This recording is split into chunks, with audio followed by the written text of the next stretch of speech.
Welcome to this edition of Let's Talk 716 Sports.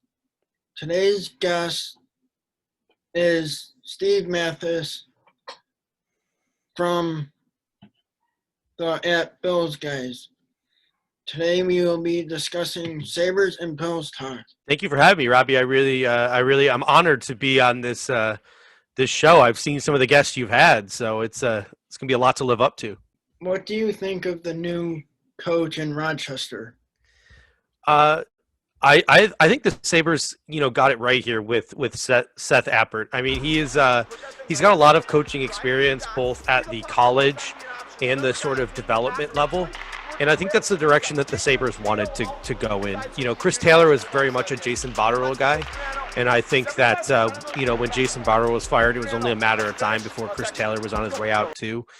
He was a very good AHL level coach, but I think that the Sabres just wanted to go sort of in a different direction and more of a developmental direction. And it's going to be really interesting because, he was a part of the U.S. Sort of development team or the national team, however you want to call it. And 8 of their prospects the last couple of years have gone in the first round. So he's good at developing young players. And he's especially good with goalies. And he's really good at developing goalies. And the Sabres have, quite an important goalie they're trying to groom down there in Rochester and Ukko-Pekka Luukkonen. So I think it's a great smart hire from the Sabres. And I think this is a guy who very well could be the next Sabres coach, down the road, because Ralph Kruger isn't the youngest guy in the world. How do you think he'll do this year with the Rochester? It's interesting. I think that I think it depends on how you want to quantify success. If you're quantifying it by wins and losses, I don't know if he's going to have the same success because, some of his better prospects like Will Borgen or Jacob Bryson or Casey Middlestad or Tage Thompson, Marcus Asplund, they could all end up being with Buffalo, depending on how Buffalo wants to build their roster. So, Jason Botterill kind of left the cupboard bare in terms of prospects. And it doesn't seem like the Sabres want to go the veteran route. I mean, Seth Appert said in his introductory press conference, he mentioned, listen, we're not bringing in veterans to score points. We're bringing veterans in to show the young guys how professional hockey works. So, if you're defining success as developing young talent, I think he'll be successful. If you're counting success as wins and losses, that's a huge question mark. That's to be determined. I don't think I can make a true prediction about that yet. Do you think Will Borgen will come up to Buffalo this year? That's tough. And I think that depends on the moves that the Sabres make this offseason because Will Borgen is a right-handed defenseman, and he's very much a stay-at-home defenseman, which kind of really it molds well with what Ralph Kruger likes to do. Ralph Kruger doesn't like to ask his defensemen to do too much than to just stay in their lane on defense and stay at home and play quality defense. I think he's definitely capable of playing in the National Hockey League this year. But right now, the Sabres have Yoki Haru, they have Colin Miller, they have Brandon Montour, and they have Rasmus Ristolainen, all on the right side of their defense right now. And, we saw last year with Montour, when they were switching right-handed guys over to the left, it was backfiring on them. So I think that you're probably going to – if Ristolainen and Montour get moved, I feel confident that the Sabres are going to bring up Brandon Montour. But if both or even one of them stay, I think he stays in Rochester another year. Do you think any of the Rochester Americans will eventually become professional? I really do like Ukko-Pekka Luukkonen as the goalie. I think he's the goalie of the future. He's still 2-3 years away from that, I believe. So I think that the Bills, sorry, we're getting to that next. The Sabres, I think they'll probably sign Linus Ullmark and another veteran goaltender to a deal to sort of, fill in the gap before Ukko-Pekka Luukkonen. I really like Bryson on defense. I really like Borgen on defense. I'm not so high on Samuelson, but he's a hit home defenseman that Kruger likes. I'm not very high on Middlestat, but I like Marcus Asplund. I really like Matej Bakar. He's a couple years away. I really like Ristolainen, and I really like Tage Thompson, but they're all third and fourth liners. Like if we're looking for guys to come in and fill quality roles on the top line, if we're looking for that center that we've been missing since we traded Ryan O'Reilly, it's just not there. and there's just not enough players. I think a lot of times in development, you want as many guys and you just throw them all at the wall and see who sticks.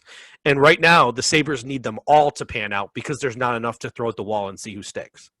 Do you think the Sabres will be like in the playoffs and like this year, like the following year? I think right now, there are three things the Sabres need to do to make the playoffs. And I think number one is they got to fix up the middle of their offense. They need to get another quality center. They traded Ryan O'Reilly for practically nothing. And if they had Ryan O'Reilly, they'd be a playoff team right now.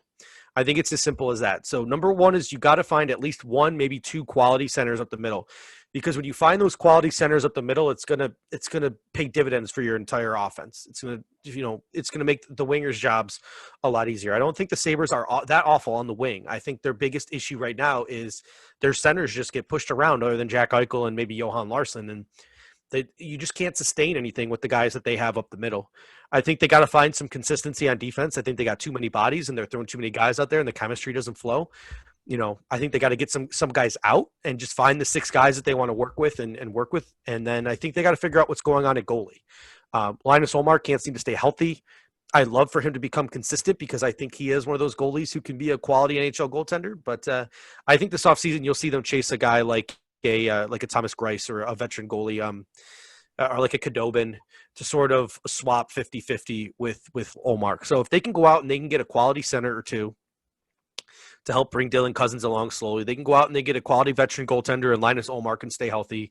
And that defense can sort of figure out who fits and who doesn't, and they can get the guys who don't fit out. I think it's a wild card playoff team. I think we're years away from talking about this team as a Stanley Cup contender, but I think they could push for a wild card spot if they push the right buttons this offseason.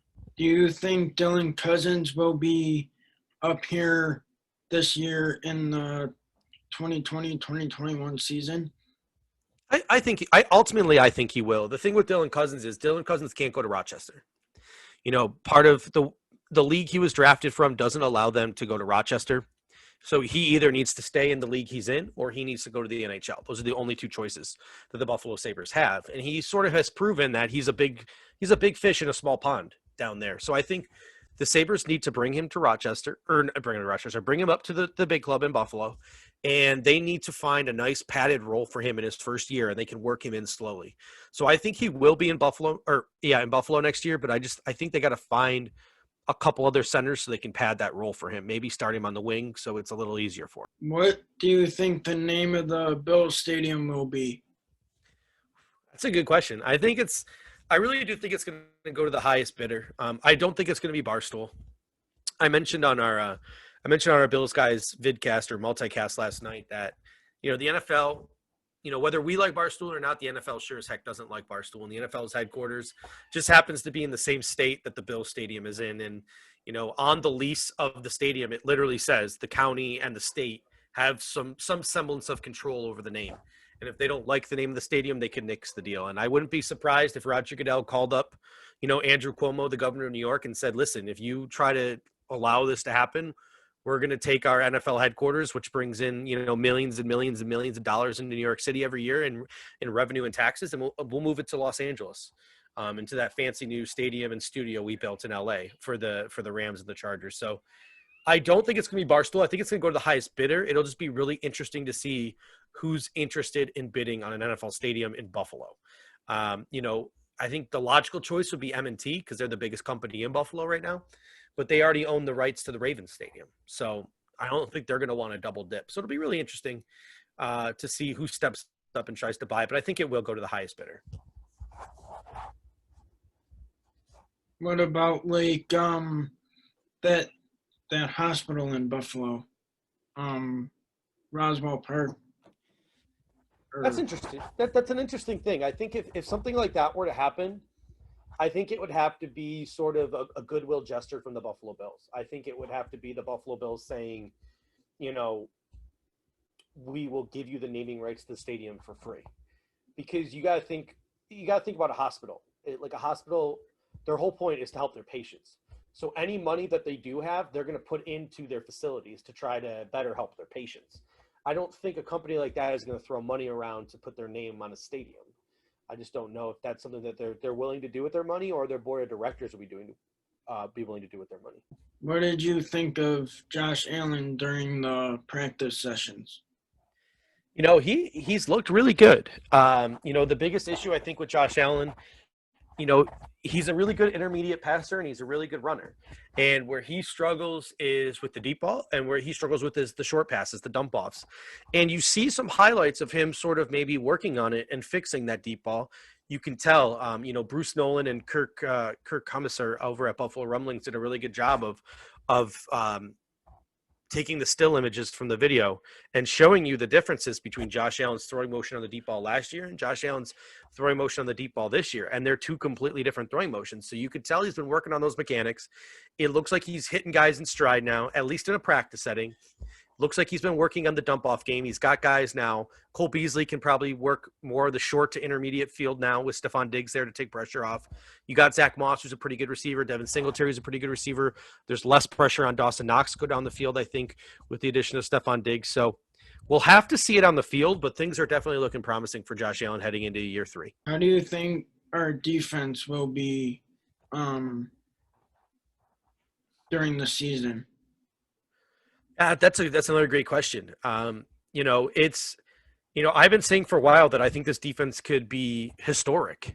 And, the reason why I say that is you look at some of the young players on this football team, a guy we drafted in Ed Oliver, a guy we drafted in Tremaine Edmonds, a guy we drafted in Trey White in the first round the last 3 years. All of these guys, if they can start hitting their ceiling soon, within the next year or two, these are 3 all-pros. These are 3 game-changing players. And they're surrounded by the Matt Milanos, the Quentin Jeffersons, the Jerry Hugheses, the Harrison Phillips, the Micah Hydes, the Jordan Poyers, the Josh Normans of the world. So there's like all-pro talent on this defense surrounded by like above-average NFL defensive talent. And to me, that's just an absolute recipe for success. The defensive line has been dominating through training camp. Mario Addison said today in his press conference with the media, like, all of us are pass rushers on this defense, which gets me really excited. Greg Tom said of cover 1, he made a great point. He thinks that this defense could be like top 5 in the NFL in sacks, top 10 in the NFL in sacks, but not a single guy gets double digits because it's going to really be a team effort when it comes to pass rush. And if the pass rush gets fixed and they're wreaking havoc and getting at quarterbacks, we have a secondary that can take advantage of that. And we can start maybe forcing even more turnovers. And that gets to my point where I think this could possibly be like an historic defense, not just a really good defense, but a historic defense. Why do players will stay and go as this team builds to the future? That's a really interesting question. I actually I wrote an article about that a couple of weeks ago for Buffalo Fanatics, and the big one is Matt Milano. And I sort of pondered that there's so many guys that we have to pay over the next couple of years. Josh Allen, if he turns the corner, we got to pay him. Got to pay Tremaine Edmonds. Got to pay Trey White. Got to pay Micah Hyde. Got to pay Ed Oliver. Got to pay Matt Milano. If Cody Ford turns into a really good guard or tackle, you got to pay Cody Ford. Stephon Diggs, you're already paying him. Devin Singletary, Zach Moss. Like, over the next couple of years, there's tons of guys that we have to pay money to. And good NFL teams, they find a way to let the right ones go and keep the right ones. And they collect compensatory picks and they draft well. And that's how they're successful for more than just a year or two. The good teams, the teams that know who to let go and know who to keep, and they know how to collect compensatory picks and draft well, those are the teams that have sustained success. That's going to be Brandon Beane's biggest obstacle over the next 5-6 years. I think it's either Matt Milano or Josh Allen. Like, if Josh Allen turns the corner, I think Matt Milano's probably gone, because if our offense starts scoring more points, you can give up a little bit on the defensive side of the ball. I think Micah Hyde will stay. I think guys like John Brown and Cole Beasley will be phased out for younger guys like Gabe Davis and Isaiah Hodgins. I wouldn't be surprised if the running backs, Devin Singletary and Zach Moss, only play their rookie deals in Buffalo. And every 3 or 4 years, we just draft different running backs and keep that position cheap. So it's going to be really interesting to see how Brandon Beane wants to build this team into the future to try to keep them successful for a long time. Do you think Brandon Beane will get his contract extended? I hope so. I'm not too worried about it. I know a lot of people want to see it now, and I obviously like to see it now too. I think he's definitely earned it. I was talking on our show I think it was earlier this week where I was talking about, if they were to hand out an award, like every year they give out an executive of the year and every year they give out a coach of the year. But sometimes I feel like for executives, it takes more than 1 year to build a team. And if they were to give out the award for a guy who's done things over the past 3 years, I think Brandon Beane's probably been the best general manager in football, if not one of the top like 3 to 5 general managers in football over the past, 3 years. So if you count everything he's done since he's gotten here, I think he's been one of the top GMs in the league. So, all the insiders are sort of indicating that Sean McDermott is probably one of the highest paid coaches in the National Football League now, which is absolutely crazy to think a team in Buffalo has one of the highest paid coaches in the National Football League. But the Pagulas got the money, and it makes me feel confident that Brandon Beane will soon be one of the highest paid GMs in the National Football League. My friend Ron, he also has a show called Ranting Ron. He talks about like Bills, Sabres stuff, and I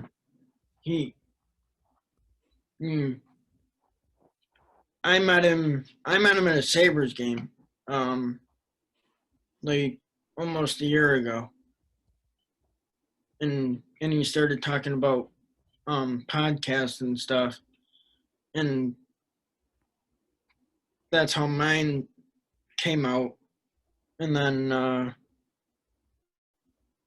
Ron started his before I did.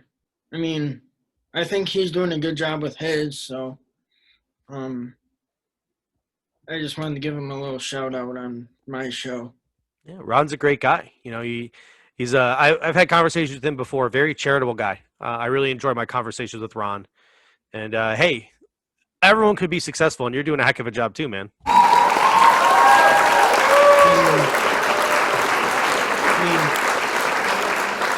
I was out on location with Ron on the 10th of this month. We were out in Alden, and I was a guest on his show. Wow, that must have been really fun. Yeah, and I think he does a good job talking about and covering the Bills and Sabres. Yeah, there's not a lot of shows that do both. So kudos to Ron for being able to cover both teams. I think that's quite an accomplishment. You don't see a lot of shows outside of WGR in Buffalo that cover both the Sabres and the Bills. Me, I'm forced to talk about the Buffalo Bills, at Fanatics. I don't really get to talk much Sabres. So it was really nice to come on here and get to talk Sabres with a fellow fan. It's truly awesome. I do love the hockey team, despite the fact that they made me miserable the last 10 years or so. Yeah, and when Danny Briere was in Buffalo, I liked him, and they had a lot of good players in Buffalo. When Briere and Drury were Sabres, I was in high school, and I mean, absolutely nothing was cooler than your parents sort of letting you leave the house alone for the first couple of times.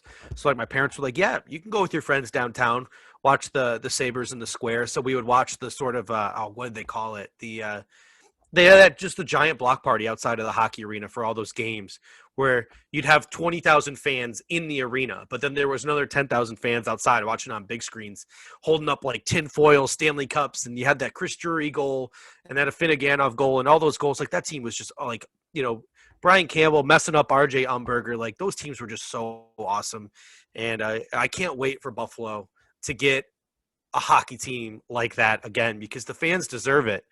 And looking at the positive side, I think we're there with the Bills. I think the Bills team that we have right now is about to make some memories like we made with those teams in the Drury and Briere years for the Sabres.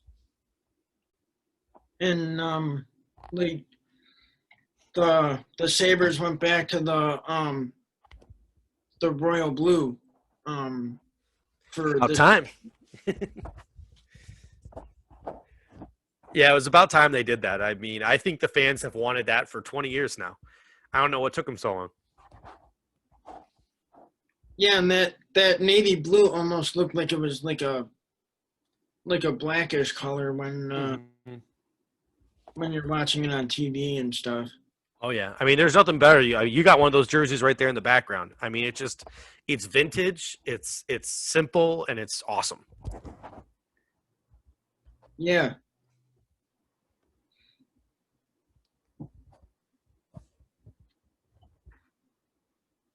And like Ron's had a couple people from like WGR or um Paul Hamilton, which now he works for Channel 2. Mm-hmm. Yeah, Ron gets quite the guest. I think he said a couple people from Fanatics. I think he's talked to our boy Casey Reed over at the Buff City podcast before. I mean, the guy lands some pretty high quality guests. It's pretty impressive. I'd like to know who his booking agent is so I can get some of those guests for my show. And he got me a few people from over there at Fanatics too. Oh, nice. I think he knows Jay Spence pretty well. You had Jay Spence on the show. Yeah. Spence. On Monday I'm gonna have Joe Miller. Oh, nice. Joe's a great guy. So you had Spence before me, and you have Joe after me. So you're just trying to make me look bad, huh? And then I've watched the Rico Report once. Oh yeah. But I mean, I would like to reach out to him. I think we can arrange that. I know Rico. I can text him for you. Yeah. Cause he seems like a pretty cool guy. Oh, he's the coolest, man. He's the face of Buffalo Fanatics. There's a reason why every time I do my show, someone in the comment section asks where Rico is. That's what the people want. You gotta give the people what they want. I think like Rico. I mean he had Matt Ferraro on his show. Mm-hmm. Yeah, Matt Perino's a great dude too, and that's the one thing we're lacking at Buffalo Fanatics is we don't have that press pass. So we bring Matt Perino on to talk about training camp because he's got that insider access. And then Ron had on this one time he had Ryan from the NY Sports too.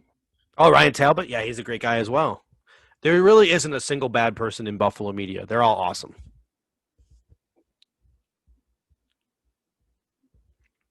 And I mean, I think the Bills will do good this year too. If I like Cole Beasley. He was with Dallas for a while. Mm-hmm.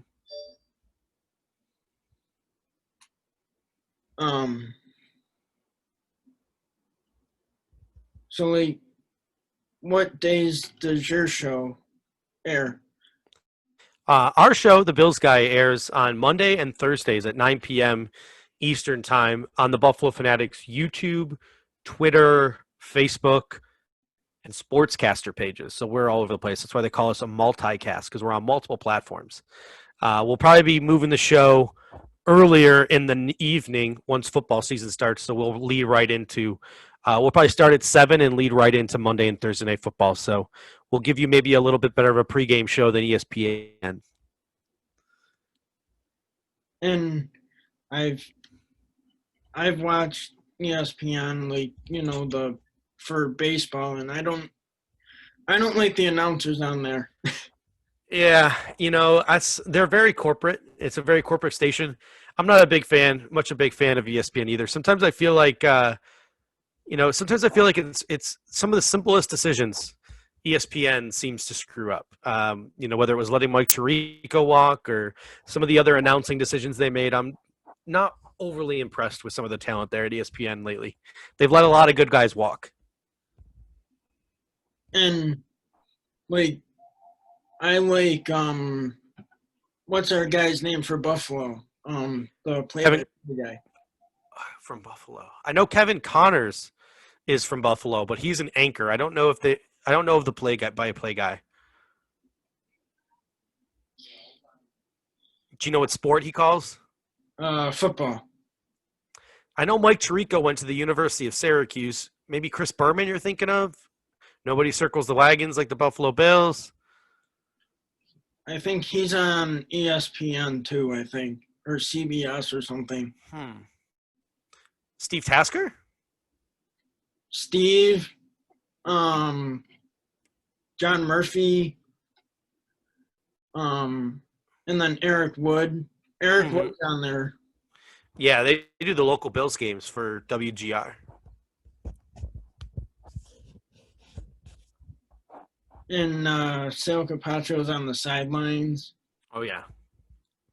How lucky are we to have a guy like Sal on the sidelines? That dude is just – he's awesome. And then sometimes for preseason, I see Mark Kelso. Mm-hmm. I got to meet Joe DeLamalore one time. He's one of my dad's favorite players. That's awesome. And I think I met Steve Tasker once. That's cool. He seems like a really nice guy. Yeah, I mean, and you know the multimedia person for Buffalo, Maddie Glab. Yeah, she's new, but she seems really nice. I actually met her down at a Sabres event. Oh, cool. And and I want to try to reach out to her, but I don't know like how to do that without, going through Twitter or whatever. Yeah, I'm sure I can maybe help you figure it out. We can get to the bottom of it. We can figure that out in the Twitter DM conversation we've been having.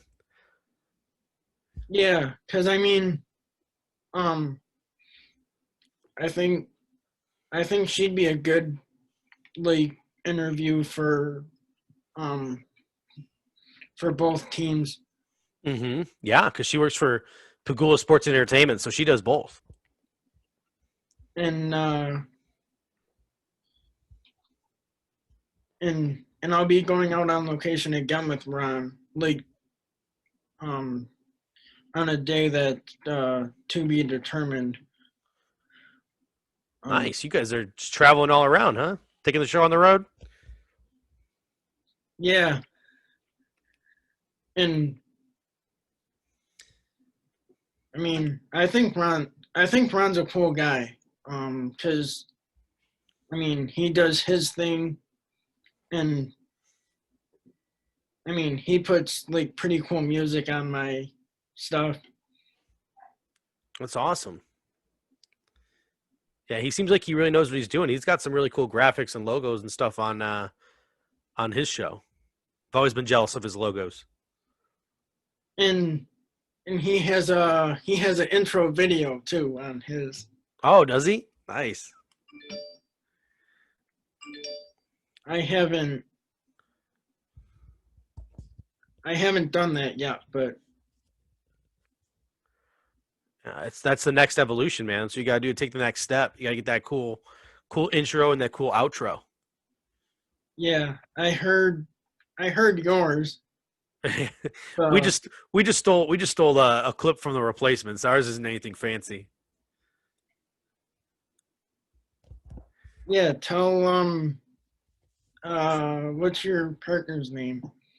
My partner is Dave Tilton. It's funny. Both of us are out of town Bills fans, and one of the reasons why we started our podcast 2 years ago, which is now a multicast, is we both miss Buffalo. We miss talking about the Bills, so we sort of started collaborating and talking Bills, and it's just sort of a nice little outlet for us to help us cure the homesickness that is living away from home, because I live in Phoenix and he lives in North Carolina. Um,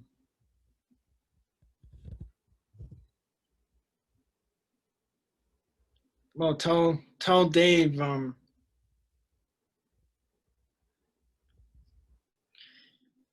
that he can come on too whenever. Oh, of course. He wanted to join us tonight, but he had to. I guess he told me he had to spend quality time with his wife or something. I guess that significant others need some attention too.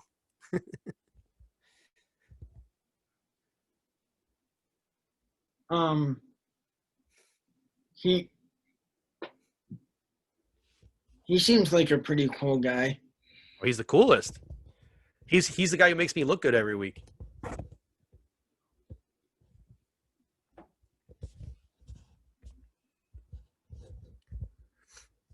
I thought that was um like in one of your like couple Thursdays ago I saw your episode and um he was wearing a pretty cool Bills hat in his Oh boy.